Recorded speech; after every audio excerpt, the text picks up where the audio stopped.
"Flying Scotsman and my brothers were all green," explained Gordon one night in the shed. "It was all very well in its way, but now I prefer my blue. It makes me different, you see, and that's very suitable for an important engine like me." "The engines in our old line used to be blue," remembered Donald, "but nae sae dark as we are. Dougie and me never were, though. We had to be black, say blue makes a nice change." "I like my green too," agreed Henry. "I'd hate to be red like James. People would think I was a fire engine." "At least people can see me coming," retorted James. "I don't disappear into the background like some engines I could mention. If it wasn't for the noise, you'd need a yellow and black front like Mavis." Henry's protests were drowned in the laughter of the other engines, and he went to sleep wondering how to pay James out.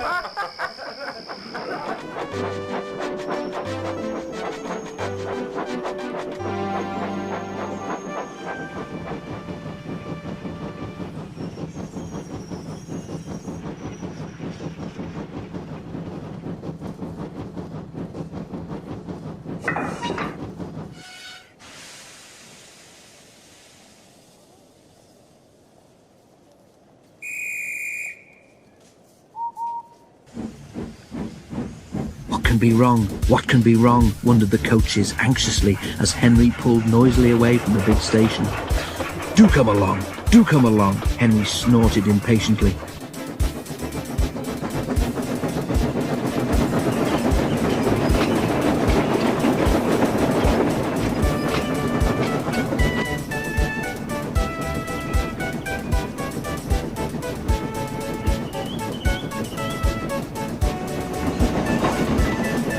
They had a fast run, but it didn't improve Henry's temper.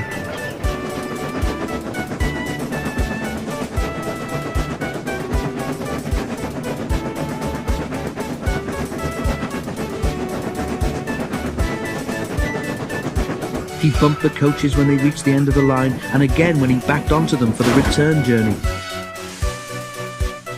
He simmered angrily while the fireman fastened the coupling.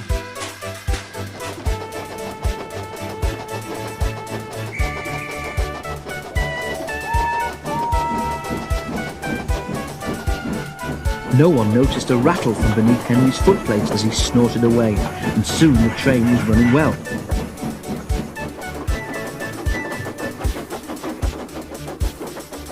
"Hurry, hurry, hurry," puffed Henry. Faster and faster they went. At last Henry began to feel better.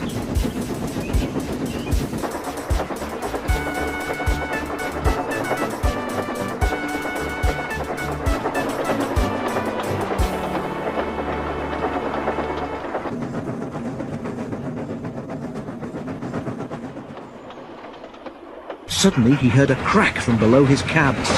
"Look out!" shouted the driver.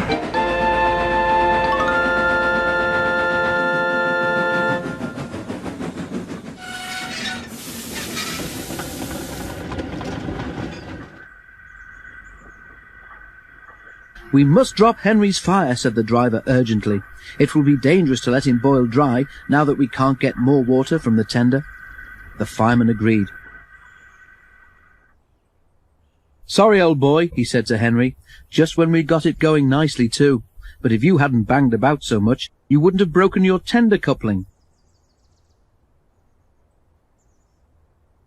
While the fireman dealt with the fire, the driver went back to tell the signalman what had happened.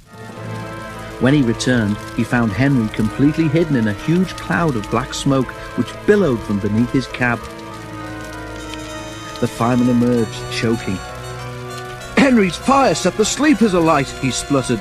"You stay here. I'm going to phone the fire brigade."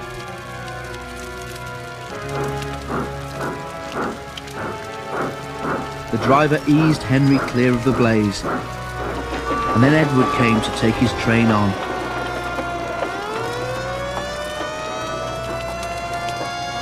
Henry felt most uncomfortable. Workmen made Henry a temporary coupling. They rejoined him to his tender, and then the driver and fireman lit a new fire and drove him gently home.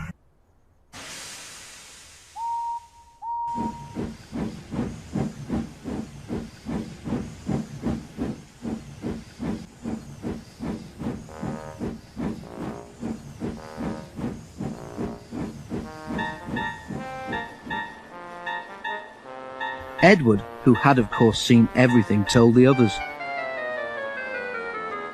They were careful what they talked about that night.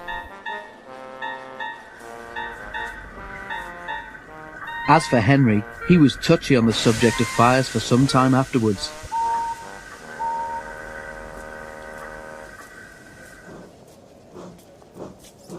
But James was quick to notice that from then on, Henry stopped making rude remarks about the colour of fire engines.